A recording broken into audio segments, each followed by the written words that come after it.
Bayaq mütaliə zamanı maraqlı bir mətləb çıxdı rastıma. Biraz araşdırdım, gördüm ki, fərqli kitablarda azca fərqlərlə qeyd olunub.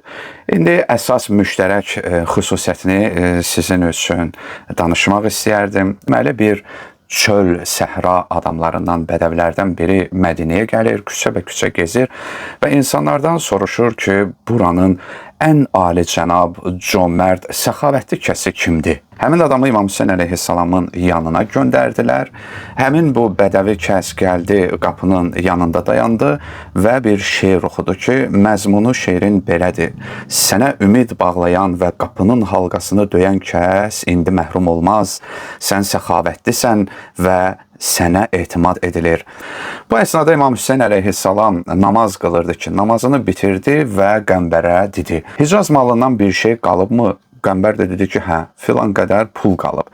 İmam Hüseyn əleyhissalam dedi ki, gətir onları, həmin mala bizdən daha çox haqqı çatan şəxs gəlib. Sonra İmam əleyhissalam əynindəki üst paltarlarından bir şeyə həmin pulları da qoydu və qattaladı. Fikir verin, qapının arasından əlini çıxartaraq həmin bədəviyə verdi və şeir dedi. Burada bir haşiyə çıxım ki, bəzən kimsə 50 qəpiyi, 1 manat birinə pul verər və özünü elə aparar ki, sanki bu pulu verdiyi adamdan daha üstün bir kəsdir. İmam Hüseyn əleyhissalam isə hətta göz-gözə həmin adamla gəlmədi, həya etdi. Çünki ola bilər ki, bir kəs sənə ağız açsın və o ağız açarkən onun belə bir sınmış bir halı olur ha.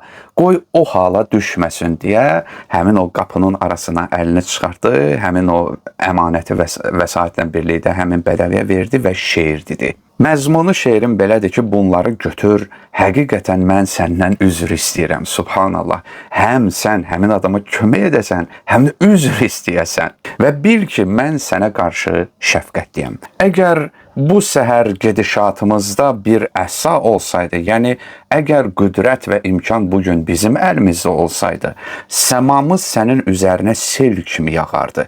Yəni sənə daha bol bəxşiş əta edərdik. Lakin zamanın gərdişi dəyişkəndir, mənim əlimdəki məxaric isə azdır. Deməli, bədəvi götürdü bunları və ağlamağa başladı.